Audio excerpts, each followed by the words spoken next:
বিভাগের গোয়েন্দা হলেন অর্জুন, যাকে সৃষ্টি করেছিলেন সমরেশ মজুমদার, যিনি জন্মগ্রহণ করেছিলেন 1944 সালের 10ই মার্চ জলপাইগুড়িতে এবং তার মহাপ্রয়াণ ঘটে 2023 সালের 8ই মে কলকাতায়।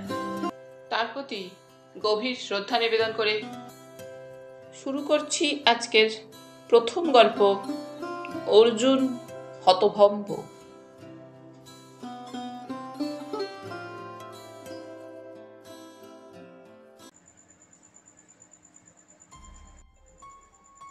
বারান্দায় চোরের মতো দাঁড়িয়েছিল লোকটা।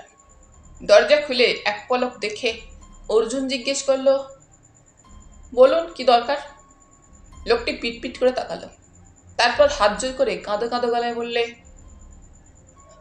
আপনি আমাকে বাঁচান বাবু, আমি মরে গিয়েছি।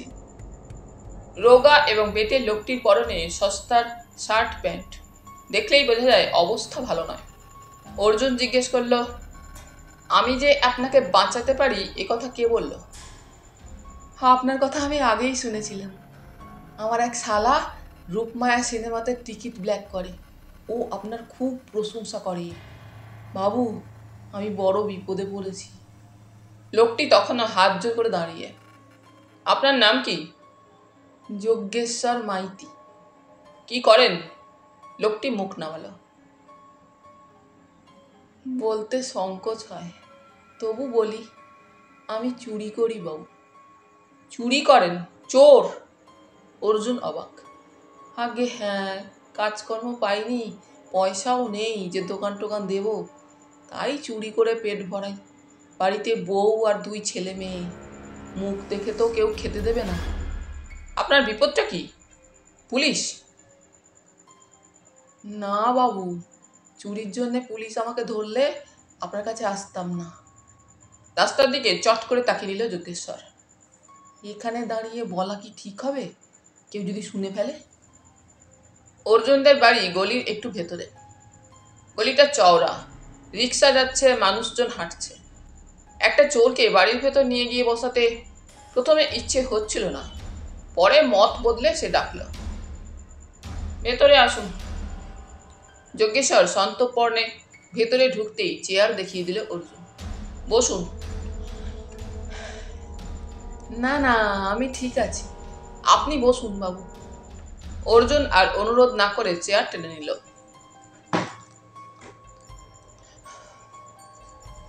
আপনার নাম নিশ্চয়ই পুলিশের খাতায় আছে? তা তো থাকবেই বাবু, এর আগে 4 বার জেল খেটেছি, তবে ওই 3 থেকে 9 মাস। বড় কাজ তো কখনো করিনি, এবার করতে গিয়েছিলাম। যজ্ঞেশ্বর হাত জোর করেই বলল, ওই যে কথায় বলে না, বামনের চাঁদে হাত দেওয়ার শখ, তাই হয়েছিল আমার। সেটা করতে গিয়ে ফেঁসে গেছি বাবু। ফেঁসে গেছেন? অর্জুন মাথা নাড়ল। তা আমার কাছে কেন এসেছেন? আপনি ছাড়া আমাকে কেউ বাঁচাতে পারবে না। পুলিশের বড়কর্তারা আপনাকে খুব খাতির করে, আপনি বললে ওরা শুনবে। কোকিয়ে উঠল যজ্ঞেশ্বর। যারা অন্যায় কাজ করে আমি তাদের সাহায্য করি না। অর্জুন ঘুরে দাঁড়ালো। বিশ্বাস করুন বাবু, আমার বাচ্চার দিব্যি, গত রাত্রে আমি কোনো অন্যায় করিনি। তাহলে আপনি কিসের ভয় পাচ্ছেন? এবার যজ্ঞেশ্বর সব কথা খুলে বলল। গত রাত্রে সে চুরি করতে গিয়েছিল শিল্প সমিতি পাড়ায়। কয়েকদিন থেকে লক্ষ্য করেছিল ওই বাড়িতে প্রচুর গাড়ি আসছে যাচ্ছে।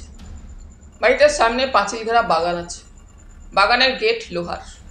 আগে কোনোদিন দারোয়ান ছিল না। গাড়িগুলোর আসা যাওয়া শুরু হওয়ার পর একটা নেপালি দারোয়ান রাখা হয়েছে।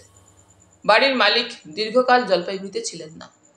যজ্ঞেশ্বর খবর পেয়েছে তিনি আমেরিকায় ব্যবসা করেন বলে নিজের শহরে এতকাল আসতে পারেননি। যজ্ঞেশ্বর বুঝতে পারছিল তার জন্য অনেক সম্পদ ওই বাড়িতে অপেক্ষা করছে। একে আমেরিকার ব্যবসাদার, তার উপর গেটে দারোয়ান বসানো, এসবই ইঙ্গিত করছে ওই বাড়িতে এখন দামি দামি জিনিসপত্র এসেছে। এই শহরের যে কোনো বাড়ির ভেতরে ছক জেনে নিতে যজ্ঞেশ্বরদের বেশি সময় লাগে না। ওই বাড়িটারও জোগাড় হয়ে গেল। দারোয়ান থাকলেও সে পরোয়া করেনি। রাতের অন্ধকারে পাঁচিল টপকে নিঃশব্দে ঢুকে পড়েছিল বাগানে। দারোয়ান টের পায়নি। তারপর জলের পাইপ বেয়ে সোজা 3 তলায় সে। দোতলায় নামেনি, কারণ সেখানে আলো জ্বলছিল। তিনতলাটা অন্ধকারে পড়েছিল। ব্যালকনিতে নেমে সে স্থির হয়ে কিছুক্ষণ সব জরিপ করে নিল। ব্যালকনি থেকে ভেতরের ঘরে যাওয়ার দরজাটা বন্ধ, এবং সেটা ভেতর থেকেই, অর্থাৎ ওই পথ যজ্ঞেশ্বর ব্যবহার করতে পারবে না। শেষ পর্যন্ত তাকে দোতলায় নেমে আসতে হলো। পাইপ ধরে ঝুলে থেকে যখন নিঃসন্দেহ হলো বারান্দার আশেপাশে কেউ নেই, তখন সে দোতলায় নামল। ওইভাবে নেমে দাঁড়িয়ে থাকলে বিপদে পড়তে হবেই। যজ্ঞেশ্বর দ্রুত এক পাশে সরে এলো। ভেতরে কারো সারা শব্দ পাওয়া যাচ্ছে না। এ সময় অবশ্য গৃহস্থ জেগে থাকে না, কিন্তু কেউ তো এত আলো জ্বালিয়ে রেখে ঘুমোয় না। একটু অপেক্ষা করে সে উঁকি মারল। ঘরটি খালি। সেটা ডিঙিয়ে সে যে ঘরে এলো সেখানে অনেক আসবাব, একটি আলো জ্বলছে। যজ্ঞেশ্বরের অস্বস্তি হলো। অন্ধকার ছাড়া চুরি করতে সে কখনোই পারে না। ঠিক ওই সময় একটা আর্তনাদ তার কানে এলো। প্রাণের দায়ে মানুষ এমন আওয়াজ করতে পারে, কিন্তু চিৎকারটা সম্পূর্ণ হলো না। কেউ যেন মুখ চেপে ধরেছিল। যজ্ঞেশ্বর পা টিপে টিপে পাশের ঘরে দরজায় গিয়ে উঁকি মারল। একটা সন্ডা মার্কা লোকের হাতের থাবা চেপে রয়েছে শুয়ে থাকা বৃদ্ধের মুখে। বৃদ্ধটির হাত পা খাটের সঙ্গে বাঁধা। একটু দূরে ইজি চেয়ারে বসে খিলখিল করে হাসছে গোল আলুর মতো দেখতে একটি লোক। লোকটি বলছে,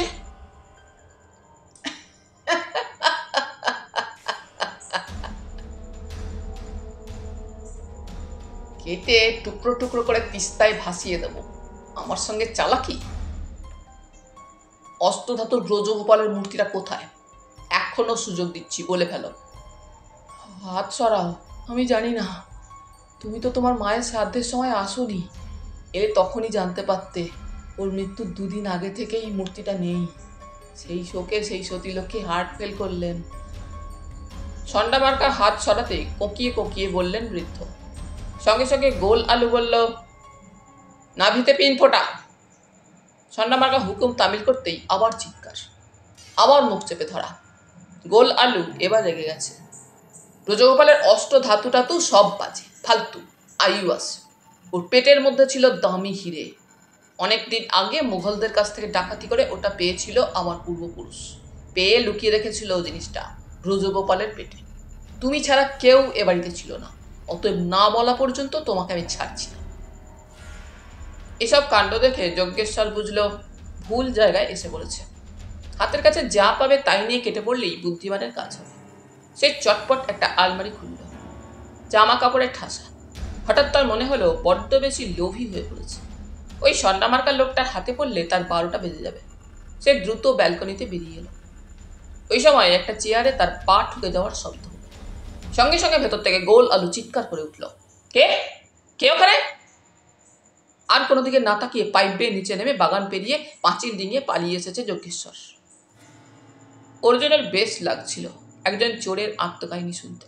এবার বলল, আপনাকে তো কেউ দেখেনি, ধরতেও পারিনি, তাহলে ফেঁসে গেলেন কি করে? ওই তো বিপদ। ওই হাঁক শুনে পালাবার সময় ভয়ের চোটে তাড়াহুড়োতে আমার তালা খোলার যন্ত্রটা ফেলে এসেছি। কোকিয়ে উঠল যজ্ঞেশ্বর। ওটা যে আপনার তা কি করে লোকে জানবে? পুলিশ জানে। এই শহরের সব চোরের হাতিয়ার পুলিশের জানা। অর্জুন স্থির করতে পারছিল না সে কি করবে। অন্যের বাড়িতে চুরি করার জন্য গভীর রাত্রে ঢুকে যজ্ঞেশ্বর নিশ্চয়ই অপরাধ করেছে। অপরাধীকে বাঁচানো তার কাজ নয়, কিন্তু একজন বৃদ্ধকে বেঁধে রেখে হীরের জন্য অত্যাচার করা নিশ্চয়ই ন্যায়কর্ম নয়। যজ্ঞেশ্বর যা বলল তা যদি সত্যি হয় তাহলে চুপচাপ বসে থাকার কারণ নেই। অর্জুন বলল, আপনি আমার সঙ্গে চলুন। কোথায়? ভয় পেয়ে গেল যজ্ঞেশ্বর। থানায়। পুলিশকে এসব কথা খুলে বলবেন। ওরে বাবা, পুলিশ আমাকে ফাটকে ঢুকিয়ে দেবে। আপনি নিশ্চয়ই অন্যায় করেছেন, পুলিশ তা করতেই পারে, কিন্তু আমি আপনাকে এছাড়া অন্য কোনোভাবে সাহায্য করতে পারছি না। শোনামাত্র যজ্ঞেশ্বর বারান্দা থেকে নেমে চোঁ চোঁ দৌড় দিল। চোখের পলকে উধাও হয়ে গেল লোকটা। অর্জুনের এবার অস্বস্তি শুরু হলো। মাথার ভেতর কিছু ঢুকে গেলে সেটা না বের হলে স্বস্তি নেই তার। মোটর বাইক বের করে থানায় চলে এলো সে। বাইক থামাতেই বড়বাবুর সঙ্গে দেখা। বেজার মুখে তিনি জিপের দিকে এগোচ্ছিলেন। অর্জুনকে দেখে হাসবার চেষ্টা করলেন। কি ব্যাপার, সাত সকালে? আপনার কাছেই এসেছি, চললেন কোথায়? আর বলবেন না, আমাকে আজকাল ছোটোখাটো অপরাধের তদন্তেও যেতে হচ্ছে। ভদ্রলোক আবদার করেছেন, এসআই পাঠালে চলবে না, আমাকেই যেতে হবে। শুনেছি উনি খুব ইনফ্লুয়েন্সিয়াল লোক, তাই। কার কথা বলছেন? এসপি সেন, আমেরিকার বড় ব্যবসায়ী। শিল্প সমিতি পাড়ায় ওর আদি বাড়িতে এসেছেন। কাল রাত্রে নাকি সেই বাড়িতে চোর ঢুকেছিল। অর্জুন খুশি হলো। আমি যদি আপনার সঙ্গে যাই তাহলে অসুবিধা হবে? অসুবিধে? না না, কিন্তু এটা চুরির কেস, খুনটুন তো নয়। তাতে কি? বড়বাবু অবাক হয়ে বললেন, বেশ চলুন। বড়বাবু জিপটাকে অনুসরণ করে বাইকে চেপে অর্জুন শিল্প সমিতি পাড়ার যে বাড়িটায় পৌঁছল সেটি সদ্য সারানো এবং সাজানো হয়েছে। পুলিশ দেখে দারোয়ান গেট খুলে দিল। ভেতরে ঢুকে অর্জুন আন্দাজ করে নিল কাল রাত্রে যজ্ঞেশ্বর কোন পথে উপরে উঠেছিল। এসপি সেন লোকটিকে গোল আলু বলেছে যজ্ঞেশ্বর। এক কর্ণ মিথ্যে কথা বলেনি। বসার পরে সোফার শরীর ডুবিয়ে দিয়ে তিনি বললেন, হোয়াট ইজ দিস? জলপাইগুড়ি শহরের ল অ্যান্ড অর্ডারের অবস্থা এরকম? আমি সিএমকে জানাবো। এনআরআইদের উনি দেশে ফিরতে বলেছেন, কিন্তু কোন ভরসায় আসবো? বড়বাবু জিজ্ঞেস করলেন, কি কি চুরি গিয়েছে আপনার? চুরি করতে পারেনি, তারা খেয়ে পালিয়ে গেল। যাওয়ার আগে একটা দিশি যন্ত্র ফেলে গিয়েছে। টমি, চিৎকার করলেন এসপি সেন। যজ্ঞেশ্বর যাকে সন্ডা মার্কার লোক বলেছিল তাকে দেখতে পেল ওরা। লোকটা দুটো লোহার সরু শিক গোছের জিনিস টেবিলে রাখল। দুটো হলেও মাথাটা একটা তারে বাঁধা। যজ্ঞেশ্বর এই দিয়ে তালা খোলে। বড়বাবু সেটা তুলে দেখলেন। একদম পাতি চোর, একে নিয়ে এত ভয় পাওয়ার কিছু নেই। ক্লু যখন রেখে গিয়েছে তখন 24 ঘন্টার মধ্যেই ধরা পড়ে যাবে। তাই লোকটা কে জানতে পারলেই আমাকে জানিয়ে দেবেন অফিসার। এবার অর্জুন জিজ্ঞেস করলো, ও কোন ঘরে ঢুকেছিল? দোতলায় পাইপ বেয়ে উঠেছিল। একটু দেখা যেতে পারে? শিওর। টমি, এদের নিয়ে যাও। দোতলায় উঠে এলো ওরা। যজ্ঞেশ্বরের বর্ণনার সঙ্গে মিলে যাচ্ছে। বড়বাবু বললেন, চুরি যখন করতে পারেনি তখন এখানে সময় নষ্ট করে লাভ কি? ওটা একদম ছিচকে ব্যাপার, পেছনে কোনো ব্রেন নেই। তা ঠিক। আচ্ছা, ও পাশের ঘরে কে থাকে? অর্জুন টমিকে প্রশ্ন করল। কেউ না। উত্তরটা শোনার সঙ্গে সঙ্গে অর্জুন দরজার পাল্লা টেনে উঁকি মারল। না, ঘরে কেউ নেই। অথচ যজ্ঞেশ্বরের বর্ণনা অনুযায়ী ওই ঘরেই বৃদ্ধের ওপর অত্যাচার হয়েছিল। বৃদ্ধকে কোথায় সরালো ওরা? সে জিজ্ঞেস করলো, এ বাড়িতে কে কে থাকেন? টমি বলল, কয়েকজন কাজের লোক, আমি আর সাহেব। আগে এখানে একজন বৃদ্ধ থাকতেন, তিনি কোথায়? আমি জানি না, বোধহয় দেশে চলে গিয়েছে। দেশ? দেশ কোথায়? আমি জানি না। নিচে নেমে এসপি সেন কিছু বলার আগেই অর্জুন বলল, আমরা ছেলেবেলা থেকেই শুনেছি আপনাদের এই বাড়িতে অষ্টধাতুর তৈরি ব্রজগোপালের মূর্তি আছে, খুব দামি। সেটা ঠিক আছে তো? ব্রজগোপালের মূর্তি? এসপি সেন ভ্রু কোচকালেন। আপনি জানেন না? ও, আপনি তো সেন, এবাড়ির কর্তারা রায় ছিলেন। এটা তো দেখলাম রায়বাড়ি লেখা আছে। আমার মামা হৃদয়রঞ্জন রায় বিপত্নিক এবং নিঃসন্তান ছিলেন। মারা যাওয়ার আগে এইসব সম্পত্তি তিনি আমার নামে উইল করে গিয়েছেন। মনে হচ্ছে আমাদের এই বাড়ির ব্যাপারে আমার চেয়ে আপনি বেশি জানেন। এসপি সেন বাঁকা স্বরে কথাগুলো বললেন। আপনি আমাকে ভুল বুঝছেন। আপনাদের এ বাড়ির অষ্টধাতুর কথা শহরের সবাই জানে। শুনেছি বাহাদুর শাহ যখন পালিয়ে যাচ্ছিলেন তখন একদল মুঘল সৈন্যের উপর লুঠতরাজ করে এই বংশের পূর্বপুরুষ অনেক সম্পদ পেয়েছিলেন। তার মধ্যে একটি বড় হিরে ছিল। সেই হিরে ওই অষ্টধাতুর মূর্তির ভেতর লুকিয়ে রাখা হয়েছিল। চোর এসেছিল শুনে আমার মনে হয়েছিল ওই মূর্তির সন্ধানেই সে এসেছিল। যাক, মূর্তিটি চুরি যায়নি। আমি এমন মূর্তির কথা কখনো শুনিনি, অবাক লাগছে। যে বৃদ্ধ এ বাড়িতে থাকতেন তিনি তো রায়, তিনি জানতে পারেন। কিন্তু আমি আসা মাত্র তিনি ছুটি নিয়ে তীর্থে চলে গিয়েছেন। তাছাড়া ওসব গল্প বিশ্বাস করার মন আমার নেই। তাহলে অন্য কথা। তবে ওই বৃদ্ধ হাকিমপাড়ায় প্রায়ই যেতেন। হাকিমপাড়া কেন? ওখানে একজন ব্যাচেলার প্রবীণ মানুষ আছেন, অমল সোম। লোকে ওকে খুব বিশ্বাস করে। নির্লোভ মানুষ। এমন হতে পারে বৃদ্ধ আপনাকে নিজের বংশের মানুষ নন মনে করে। অমল সোমের কাছে মূর্তিটা গচ্ছিত রেখেছেন। বড়বাবু বললেন, আমরা অন্য প্রসঙ্গ নিয়ে ওর সময় নষ্ট করছি। মূর্তি সম্পর্কে ওর যখন কোনো ইন্টারেস্ট নেই তখন আচ্ছা চলি, চোরটাকে ধরতে পারলেই আপনাকে জানাবো। নমস্কার। বাইরে বেরিয়ে এসে কিছুক্ষণ নিঃশব্দে বড়বাবু জিপকে অনুসরণ করে শেষ পর্যন্ত এগিয়ে গিয়ে জিপটাকে থামালো অর্জুন। বড়বাবু অবাক। অর্জুন তাকে এবার সব কথা খুলে বলল। বড়বাবু হতভম্ব হয়ে বললেন, তাহলে সেই বুড়ো মানুষটাকে ওরা ওই বাড়িতেই লুকিয়ে রেখেছে? মনে হয় ছাদের চিলে কোঠা অথবা মাটির তলার ঘর, যে কোনো একটা জায়গায় হয়তো এখন সরিয়ে দিয়েছে। কিন্তু অমলদা এখন জলপাইগুড়িতে নেই। আজই ওর বাড়িতে হানা দেবে ওরা। হাবু বাড়িতে আছে। ও কথা বলতে পারে না, কিন্তু গায়ে প্রচণ্ড শক্তি আছে। খুনোখুনি হয়ে যাওয়া বিচিত্র নয়। আমাদের উচিত ওর বাড়িতে লুকিয়ে পাহারা দেওয়া। অর্জুন বলল, ফাঁদ পাততে বলছেন? কিন্তু এসপি সেন আমাদের ফাঁদে পা দেবেন? লোভ বড় মারাত্মক জিনিস। ঠিক আছে, ব্যাপারটা আমার উপর ছেড়ে দিন। সেই রাত্রে অমল সোমের বাড়িতে কোনো হামলা হলো না। অর্জুন একটু অবাক। তার পাতা ফাঁদে পা দেবেন না এসপি সেন, এটা সে ভাবতে পারিনি। সকালে থানায় এলো সে।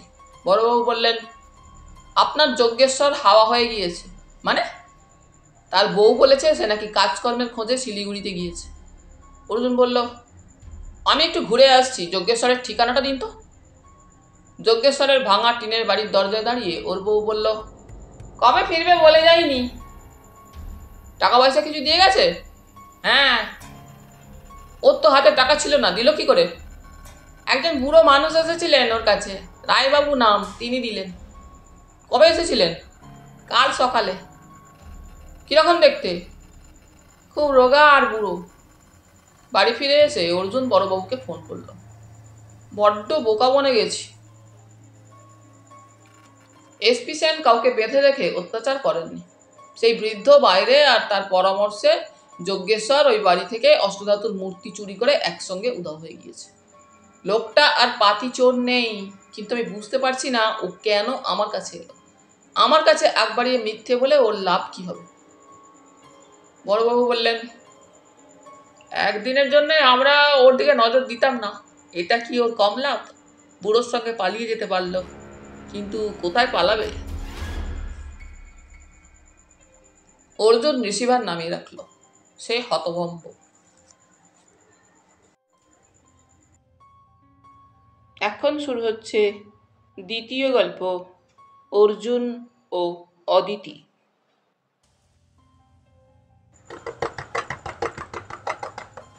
ভোরবেলায় প্রচণ্ড জোরে দরজার শব্দ হতে ঘুম ভেঙে গেল অর্জুনের। কোনো ভদ্র মানুষ এত জোরে কড়া নাড়ে না। এই সময় তো নয়। বিরক্ত হয়ে সে ঘর থেকে বেরোতেই মাকে দেখতে পেল। আওয়াজে তার ঘুম ভেঙেছে। নিচু গলায় বললেন, একটু বকে দিস তো। দরজা খুলে হাবুকে দেখে হেসে ফেলল অর্জুন। এরকম আওয়াজ করা হাবুর পক্ষেই শক্ত। এছাড়া কানে কিছুই শুনতে পায় না। কতটা জোরে শব্দ হচ্ছে তার টের পাবে কি করে? অর্জুনকে দেখে হাবু নানা রকম শব্দ করে বক্তব্য বলার চেষ্টা করলো। এই সময় ওর মুখ বিস্ফারিত হয়। তারপর আঙুলের ইশারায় বোঝাতে চাইল।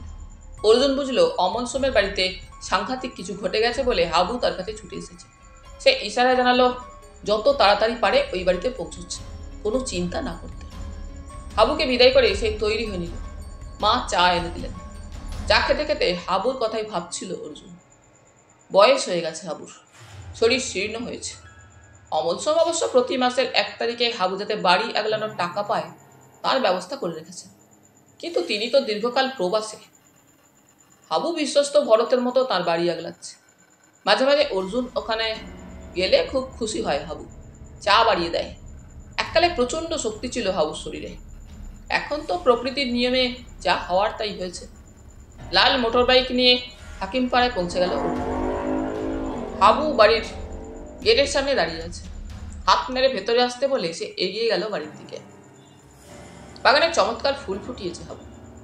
অমল সোমের বাইরের ঘরের দরজা খোলা।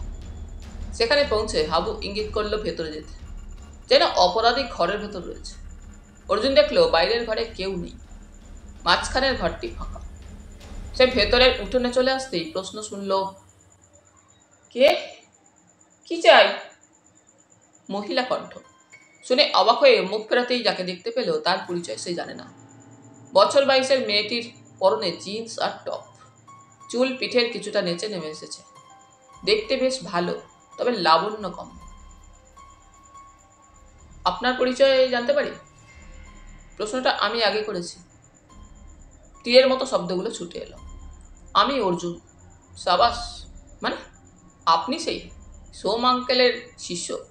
Glad to meet you. আপনি কে? আমি অদিতি, সোম আঙ্কেলের ভাইঝি। আপনি কি রোজ এখানে আসেন, না ওই উজবুকটা খবর দিয়ে নিয়ে এলো? ওকে উজবুক বলার কারণ? উজবুক নয়, কাল এখানে পৌঁছতে একটু দেরি হয়েছে। 10:30 কি 11:45।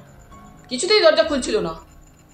শেষ পর্যন্ত যখন খুলল, তখন আমাকে এখানে থাকতে দেবে না, যেন ওই এবাড়ির মালিক।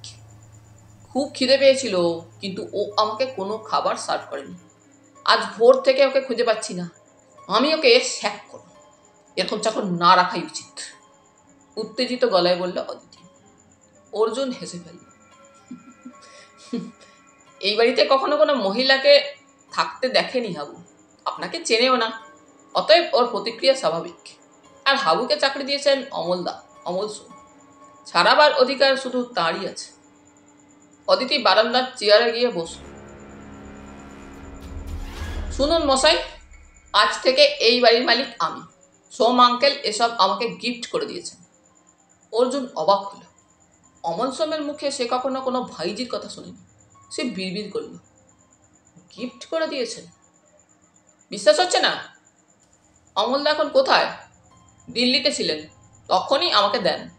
এখন কোথায় তা বলতে পারবো না, হয়তো হিমালয়ের কোনো এয়ার কন্ডিশন গুহায় বসে সাধনা করছেন। অদিতি বলল, আপনি কি এখানে থাকবেন? সেটা নির্ভর করছে আমার ভালো লাগার ওপর, না লাগলে থাকবো না। তবে ইন এনি কেস ওই উজবুকটাকে আমি অ্যালাউ করবো না। ও না থাকলে বিপদ আপনারই হবে। ঠিক আছে, ওকে বলে যাচ্ছি যাতে আপনার দেখাশোনা করে। সরি, আমি নিজের দেখাশোনা নিজেই করতে পারি, ওকে দরকার নেই। অর্জুন অদিতির দিকে তাকালো। এই মেয়েটির মতলব কি? অর্জুন বলল, হাবু অমলদার খুব বিশ্বস্ত, একমাত্র অমলদাই ওকে কাজ থেকে বরখাস্ত করতে পারেন। অমলদা যতক্ষণ এখানে না আসছেন ততক্ষণ ও থাকবে। অদিতি হাসল। মনে হচ্ছে আপনিই এ বাড়ির মালিক। অবশ্যই নয়, তবে এত বছর অমলদার হয়ে যে বাড়িটাকে বাঁচিয়ে রেখেছে, তারও তো কিছু কৈফিয়ত চাওয়ার অধিকার জন্মায়। গুড, ঠিক আছে, ঝগড়া করবো না। আমাকে ঝগড়া করে কি লাভ? ডাকুন আপনাদের হাবুকে, চা করতে বলুন। অদিতি বারান্দার চেয়ারে বসল। ইশারায় হাবুকে চা করতে বলে অর্জুন জিজ্ঞাসা করল, অমলদা এখানে কবে আসবেন, কিছু বলেছেন? না। আচমকা এই বাড়ি আপনাকে দান করে দিলেন? আচমকা হবে কেন, আমি চেয়েছিলাম। ওর এখানে বাড়ি পড়ে আছে শুনে বলেছিলাম নর্থ বেঙ্গলে গিয়ে থাকতে চাই। উনি বললেন, নিয়ে নাও আমার বাড়িটা। আমি নিয়ে নিলাম। অদিতি হাত উল্টালো। কিছু মনে করবেন না, এই নেওয়াটা কি আইন মাফিক হয়েছে? সেটা আপনাকে বলতে যাবো কেন? দেখুন, আপনি যদি পুরুষ হতেন তাহলে হাবু কিছুতেই আপনাকে বাড়িতে ঢুকতে দিত না। অনেক রাত এবং মহিলা বলে ও চূড়ান্ত কঠিন হতে পারেনি। এখন আপনি বলছেন এই বাড়িটা অমলদা আপনাকে দান করেছে। যেহেতু কথাটা আপনার মুখ থেকে শুনতে হচ্ছে, তাই তার সত্যতা যাচাই করার জন্য প্রমাণ আপনাকেই দিতে হবে। আমি গিয়ে বললাম বাড়িটা আমার, আর সঙ্গে সঙ্গে আমার হয়ে গেল, এটা তো সম্ভব নয়। হ্যাঁ, অমলদা যদি এসে বলতেন তাহলে অবশ্যই মেনে নিতাম। আমি কোনো প্রমাণ দেখাতে বাধ্য নই। অদিতি দৃঢ় গলায় বলল, আপনি অবশ্যই বাধ্য। না দেখালে কি করবেন? জোর করে বের করে দেবেন? দিয়ে দেখুন। আপনি মহিলা বলে বারংবার অ্যাডভান্টেজ নেওয়ার চেষ্টা করবেন না। হঠাৎ হেসে উঠল অদিতি। আমরা কিন্তু সমানে ঝগড়া করে যাচ্ছি, ছেড়ে দিন এসব। এখানে কি কি দেখার আছে, স্পেশালি জঙ্গল? অর্জুন কি বলবে ভেবে পাচ্ছিল না। এই মেয়েটি কে? অমল সোমের কোনো আত্মীয় কি? যেভাবে বাড়ির দখল নিতে চাইছে তাতে সন্দেহের কারণ আছে। আর অমলদা কাউকে কিছু না জানিয়ে এই মেয়েকে বাড়িটা দান করে যাবেন, এমন বিশ্বাস করার কোনো কারণ নেই। সেই ব্যাপারে কথা বললেই মেয়েটি প্রসঙ্গ ঘোরাচ্ছে। তার মানে মেয়েটি প্রতারক ছাড়া কিছু নয়, এবং খুব কাঁচা প্রতারক। অদিতি তাকিয়ে আছে দেখে সে হাসার চেষ্টা করলো। হ্যাঁ, জঙ্গল তো সবসময় দেখতে ভালো লাগে। আপনি এক কাজ করুন, এখান থেকে হাসি মারার বাস ছাড়ে, বাসটায় উঠে পড়ুন। একটি বিখ্যাত জঙ্গলে পৌঁছে যাবেন। চমৎকার থাকার ব্যবস্থা আছে ওখানে। হাতি গন্ডার দেখতে পাবেন। হাতি গন্ডার দেখতে তো আমি আসিনি, ওদের তো ছেলেবেলা থেকেই চিড়িয়াখানা দেখেছি, খোলা জঙ্গলে আর কি আলাদা হবে। অদিতি হাসল। হাবু চা নিয়ে এলো। অদিতির সামনে কাপ রাখার সময় ওর মুখের চেহারা বলে দিল যে সে খুশি হয়ে চা দিচ্ছে না। চায়ে চুমুক দিয়ে অর্জুন জিজ্ঞাসা করলো, আপনার উদ্দেশ্য কি? কিচ্ছু না, এখানে থাকবো, আশেপাশে ঘুরবো, ব্যাস। কিন্তু হাবু তো আপনাকে এখানে থাকতে দেবে না। হাবু? ওই লোকটা? ওকে, এটা কাজের লোক ছাড়া কিচ্ছু না। আপাতত এ বাড়ির কেয়ারটেকার। শুনুন, আপনি হুট করে কোত্থেকে উদয় হয়েছেন জানি না, কিন্তু আপনি যদি প্রমাণ দেখাতে না পারেন তাহলে কেয়ারটেকার আপনাকে এই বাড়ি থেকে বের করে দিতে পারে। আপনি এক কাজ করুন, থানায় যান, পুলিশকে বলুন আমলদার দানের কথা। ওরা যদি আপনাকে এই বাড়িতে থাকার জন্য নিয়ে আসে, আমি কথা দিচ্ছি হাবু সরে যাবে। থানাটা কোথায়? চায়ের কাপ সরিয়ে রাখলো অর্জুন। চলুন দেখিয়ে দিচ্ছি। সঙ্গে সঙ্গে উঠে দাঁড়ালো অদিতি। চলুন। আপনার লাগেজ এখানেই থাক, একটু বাদেই তো ফিরে আসবো। অর্জুন হাবুকে ইশারায় বোঝালো ব্যাপারটা। বোঝার পর হাবুর মুখে হাসি ফুটল। গেটের বাইরে এসে অদিতি চেঁচালো, বাহ, আপনার বাইক? হ্যাঁ। বাইকে উঠে ইঞ্জিন চালু করে অর্জুন। উঠে পড়ুন। বেশ চটপট উঠে বসলো অদিতি। বাইক চলতে শুরু করলে বলল, আমরা কোথায় যাচ্ছি? আশ্চর্য, থানায় নিয়ে যাচ্ছি আপনাকে। কেন? আমি চোর না ডাকাত? আপনাকে তো আগে কখনো দেখিনি, প্রতারকও হতে পারেন।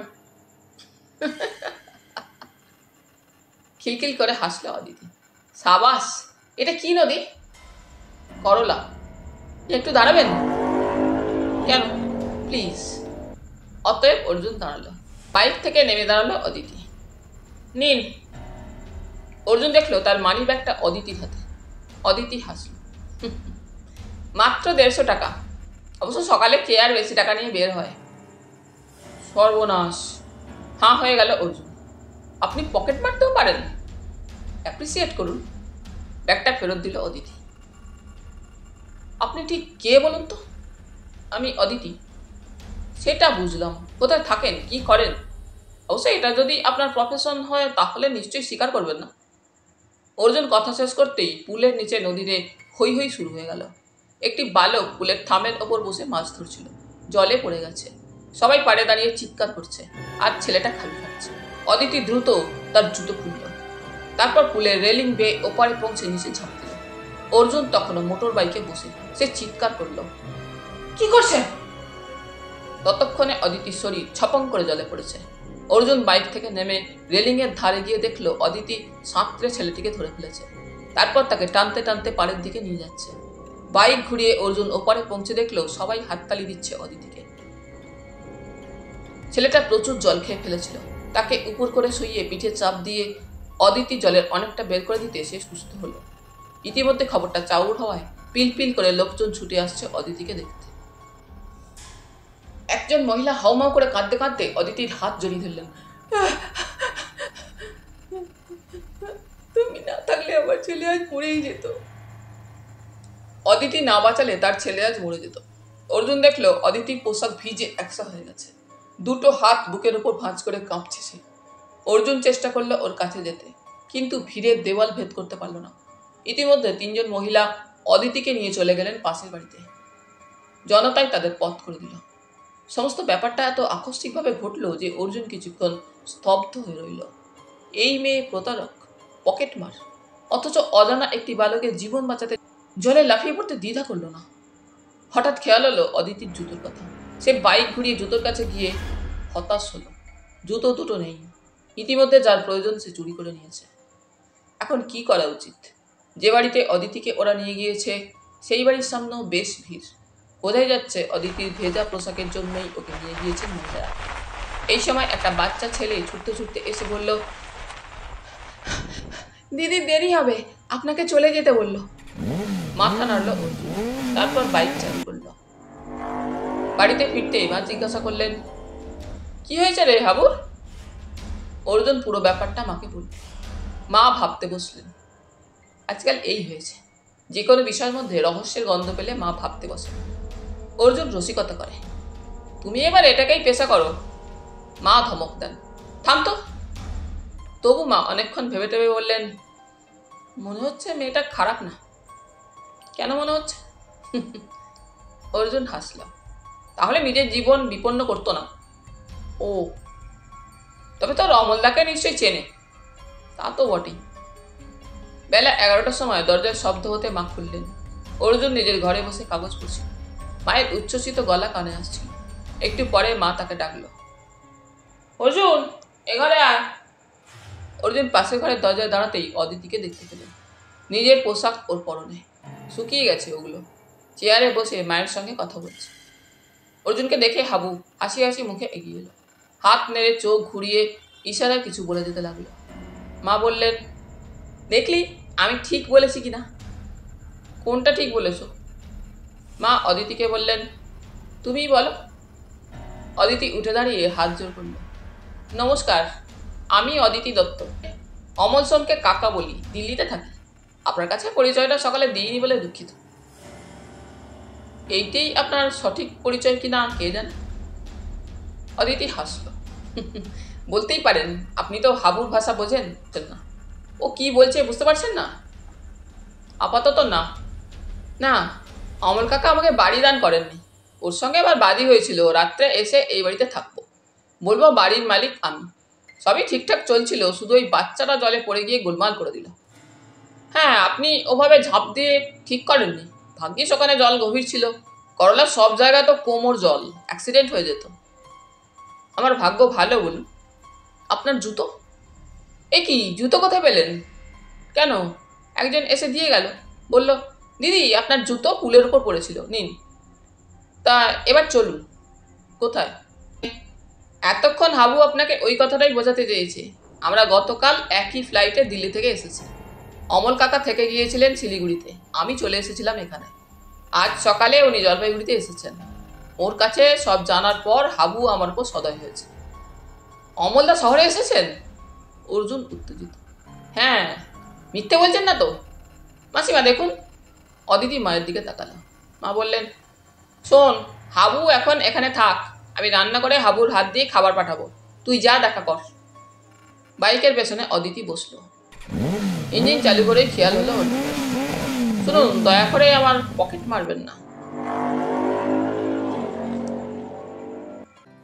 তাহলে বন্ধুরা, আজ এই পর্যন্তই। গল্প পাঠ তোমাদের ভালো লেগে থাকলে তোমাদের কাছে আবারও অনুরোধ থাকলো, লাইক, শেয়ার এবং সাবস্ক্রাইব করে তোমাদের মূল্যবান মতামত পাঠানোর জন্য। ধন্যবাদ।